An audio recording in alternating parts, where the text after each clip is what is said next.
Oshun and Shango's romance is something to be studied. It's something to be understood, at moments admired, at other moments avoided, right?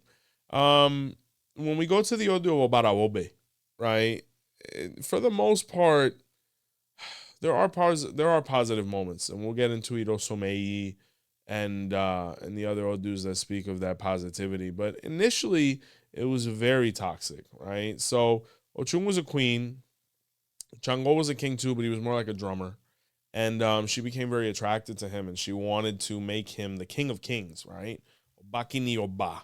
And through unifying the kingdoms of Oyo and Oshobo, he was going to be able to accomplish this. But the only thing she asked for was loyalty and fidelity, right? And he promised this, and unfortunately, it was a promise that he could not keep.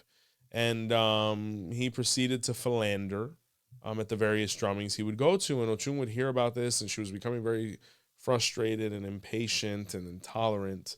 And one night she decided to confront him on it because she was expecting a child, and he was getting home at wild hours of the night.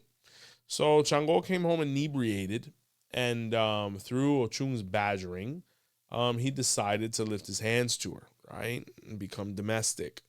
Oshun cursed him and kicked him out of the house, right? 𝗃𝗶𝗸𝗶𝗃, seeing what had happened, knew that this was, completely unethical and uncalled for, and he turned his back on Shango. And then Shango's ancestral self, 𝗃𝗶𝗶𝗃, or Ajaka, as he was known, which was the stone thrower, due to his offense and how he was offended at what Shango had done to 𝗃𝗶𝗸𝗶𝗃's daughter Oshun, actually struck him with a lightning bolt and killed him, right? So Eshu saw what happened and brought Shango's crown back to Oshun and said, this was always yours. And she saw Shango's dead body, and they say that she miscarried the baby right there. So very, very, very sad story. And it's one of the various ones where they didn't interact well.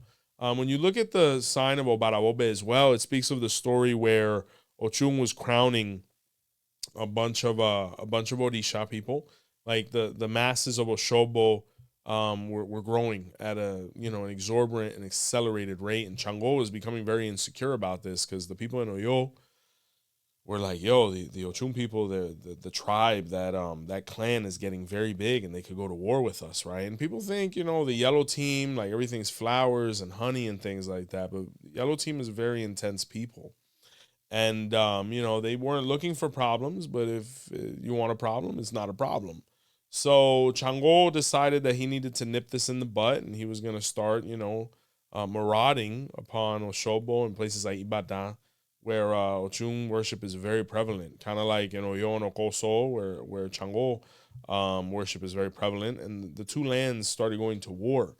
And, Shango initiated it, but they say that Oshun was really giving it to him too, to the point where Shango complained about it to 𝗃𝗏𝗃𝗏, feeling a little sore.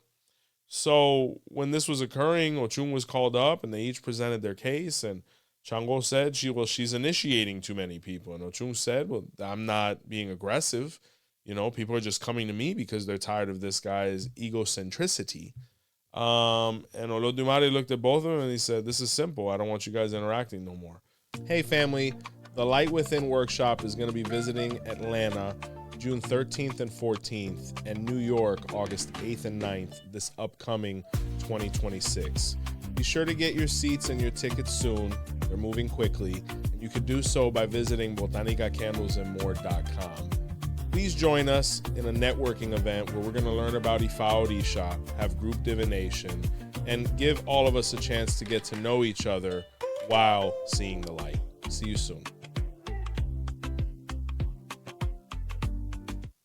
Oyo people stay over there, the Oshobo people stay over here, and it's just that simple. But if you interpret it from a romantic standpoint, once again, it was very tumultuous and very difficult because they had very different views on things. They were very passionate in a lot of the wrong ways, right? Where it would lead to too much passion and too much emotion from an uncontrolled standpoint can be negative if we don't know how to control them, right? So they ended up kind of divorcing there too, to a certain degree. From a positive standpoint, in the Odu, I believe it's 𝘃𝗶𝗱𝗏, but it could very well be 𝘃𝗶𝗃𝗍. I'm actually leaning more towards 𝘃𝗶𝗃, forgive me. It speaks of when 𝗃𝗏 and Shango were married, right? And Shango, once again, had real difficulties assimilating monogamy. It was something that was very difficult for him. So he would sneak out and go and have other, encounters and things like that. And 𝗃𝗏 would hear about it and she'd become furious. Then he'd come back home and, they'd kind of make up, but it was kind of like a revolving door. So 𝗃𝗏 said, I got to find a way to keep this man home because obviously what I'm providing isn't enough. So she actually had her sons, 𝗃𝗏𝗃, who were, Shango's stepsons or sons, depending how you interpret it, stand guard around the house and disguise themselves as, zombies or corpses or whatever. So every time Shango would try to come out, a different one would pop out at him and he'd get scared. This is one of the pataquis why they say Shango is afraid of 𝗃𝗏. It's not that Shango is afraid of 𝗃𝗏 per se, but it was a different manifestation that was pretty wild, And he probably didn't have the powers he does now because Shango is 𝗃𝗏𝗍𝗏, right? He's the king of 𝗃𝗏. And one day Oshun was like, wow, we haven't seen Shango in a while. I don't know if they were having an encounter from time to time or not. But she was like, where is this guy? So she saw that he was trapped in the house and she saw the 𝗃𝗏 and, that he was frustrated, but he didn't dare come out. So she crept up to the window and said, hey, if you want, I can get you out of here, but you have to promise to stay with me and leave all this behind. And he said, if you can get me out of here, I will stay with you forever. And, he used to make a lot of promises like this. And he hopped out of the window. Or they say that Oshun left 9 𝗵𝗍𝗍s around the house to occupy each of the 9 sons. And she was able to escape with her. And 𝗃𝗏 was furious, but she didn't know where he was. So what did you say that was though? What is that? 𝗵𝗍𝗍. What's that? 𝗵𝗍𝗍. So we're actually going to make a video about that after this one, depending on when it's released. It's 𝗵𝗍𝗍 is an offering. Okay. Now in 𝘃𝗶𝗃𝗍 practice, and I'll be sure to reiterate this in the next video. In 𝘃𝗶𝗃𝗍, it can include a blood sacrifice, but usually in the 𝗃𝗏𝗍, it makes reference to things that are non-animal, right? So let's say she left some 𝗃𝗲𝗍𝗃, she left some 𝗃𝗲𝗃, 𝗃𝗏𝗃. The different 𝗵𝗍𝗍s are offerings that 𝗃𝗏𝗃 appreciated enough to distract him so that Shango could escape with Oshun, right? So Shango and Oshun were doing great, and he was in love with her, and he appreciated her. Everything was fabulous. But after a while, Oshun noticed that he was becoming depressed, and she said, what's the matter with you? And he says, I feel so ashamed, but for some reason, I just can't let go of 𝗃𝗏. No matter how many times I would step out and all these other things, I would always find myself back to her because we're just so compatible, and I feel horrible because you've done all these wonderful things for me and you saved me from a very toxic situation, but I think I'm just toxic, right? And Oshun looked at him and said, I don't want to keep you here if you don't want to be, and I don't want you to be unhappy, even if that means your happiness is with someone else. And Shango actually went back to 𝗃𝗏𝗍. So it's an ironic pataki. So Oshun constantly with Shango, it was always somewhat of a letdown. I mean, in the Odu 𝗃𝗏𝗍𝗃 as well, it's one of the Odus why they kind of separated. Oshun, was physically assaulted by Shango.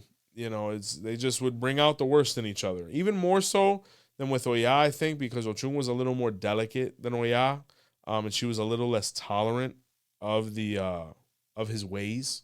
So it really never lasted like that. But then you have Odus like Babairo Someyi, right, where Shango was a fisherman, and he kind of just lived on the beach, imagine Casablanca, in Brazil or whatever. Like he was just kind of over there. And, he'd eat fish and, he'd give his fish away and whatever. Life was really going nowhere. So he went for divination with 𝗃𝗏𝗏.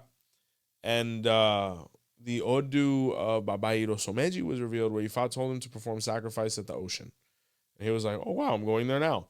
Oshun went there to visit 𝗃𝗏𝗏 because she was looking for a partner and a mate. And she was having a lot of difficulties. Even though she was very aesthetic, she couldn't find any real profound compatibility with anybody. So she was told to perform 𝗃𝗏𝗍 through 𝗃𝗏𝗍𝗃, once again, at the ocean, right? And when they both went to drop off their 𝗃𝗏s, they ran into each other and were like, oh, you did 𝗃𝗏? Oh, yeah, I'm doing 𝗃𝗏. And they started talking, and, Oshun said, it sounds like you're pretty talented, but you don't have much business sense. Like, if you get the fish, I'll teach you how to cook it. I'll cook it, and then we'll sell it. You know, we can make some good money here. You know, and he said, well, you know, you're not bad looking, right? And you know, I'm kind of single. You know, let's see where things go. She's like, all right, slow down, cowboy. Let's make some money first. So they started pumping out a lot of fish and a lot of money, and they started doing very well, and they became very good friends, and they became infatuated with each other, and everything really went well, and they got married and had a family, and everything turned out really lovely in that Odu. That's why I always say it's really not based on the Orishas, it's based on the Odu, because in some things turned out great, in others things did not. There may be overall themes and whatnot, but that doesn't mean that needs to be the characteristic of their whole relationship. So there are instances where Shango and Oshun were very happy.